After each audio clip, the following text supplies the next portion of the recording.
Yeah, when I first developed the anxiety, it was actually after my mother's passing.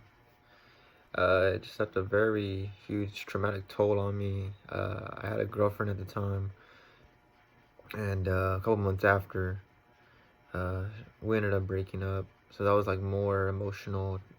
That was just more emotional stress on top of the actual emotional trauma from my mother's death. And then just a lot of family issues that occurred right after. And then slowly, of course, throughout the years or the next preceding 2 years, I ended up just kind of having to live on my own a majority of my time. And so now it's like being in isolation. And then when it comes to like hanging out, I only have like one friend that I can just call up and hang out with.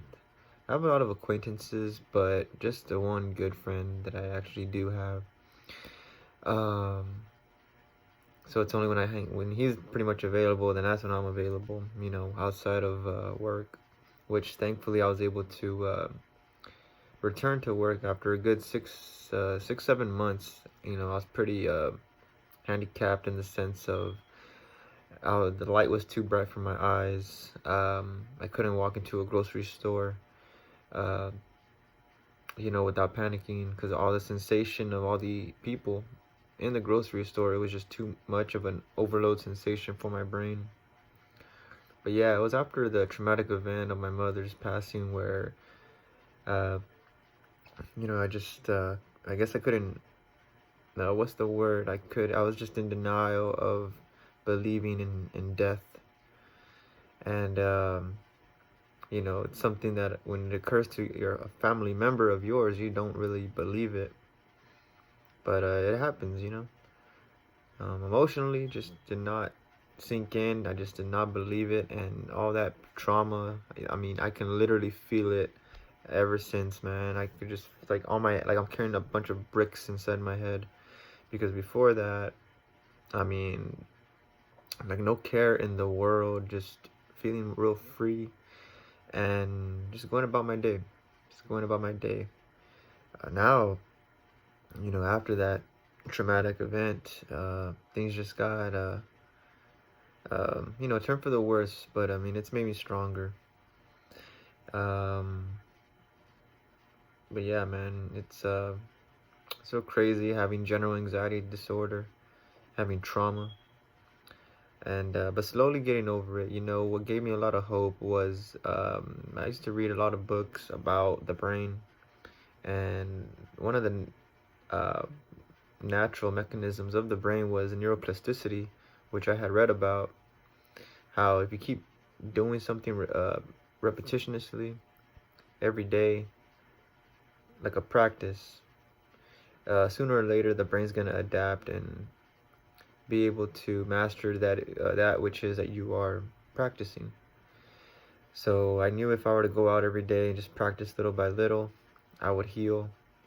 And to be honest, I've come a long way. I've actually healed in the good timing of the year and a half I've been with the general anxiety disorder. I'm able to walk into places now with the people, but I've noticed if I walk a little bit too far from where I'm parked, I get a little triggered with that. Like I said, still just on my own, being by myself a majority of my time. Even when I go to work, the only people I talk to are customers and not necessarily the people I work with. Right now, my current situation, even going to school, I'm going to school. And like I said, you're there at lecture, you just have to hear, you're not talking to nobody. So, I believe if I were to be more socialize more, connect more, uh, I'd probably heal a lot much more faster.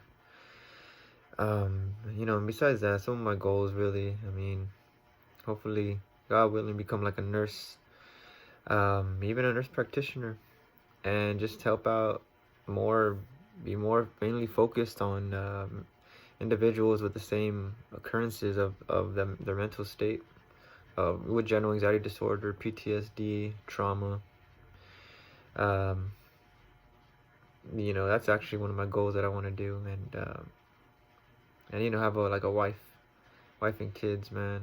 uh you know, those are my goals right now. My situation, it's not where I'd like it to be, but you know, it's a little difficult at times because, you know, in the surface, I seem very healthy, which I am, but on a mental state, it's like I'm carrying like weights, like here, like here's my head, and like inside my head, it's like a bunch of weights, like craters, like just like like holding me down, like that's how it feels. It's the sensations, and then sometimes, some moments throughout the day, these weights, the sensation of heavy weights will just kind of expand, and it'll create like tension migraines, and I just gotta like barrel through it.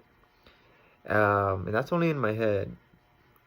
Other days, I mean, even sitting down to eat is one thing I really cannot do, because then I'll feel like I'll hear my heart pumping, and then I'll get like heart flutters and a heart palpitation, and that's horrible, man. Because like, you want to be able to be at ease, resting while you eat, but to hear your heart, you know, to hear your heart and worry about that, like, I mean, it's not even that I'm worrying about it. It's just in my head. It just automatically does it on its own, and it just starts like making me want to feel my heart to make sure to get that confidence and secureness that, you know, hey, we're still alive. Which I know it sounds funny, but you know, that's my body. That's how my body's interpreting everything. So man, hopefully everything does go according to plan, because I really like to just help out other individuals, give them knowledge, and help them feel more secure and comfortable and more in control, knowing the knowledge of what they're going through. But yeah, this is just for a little story of mine, having the general anxiety disorder, the panic disorder. So yeah, man, there's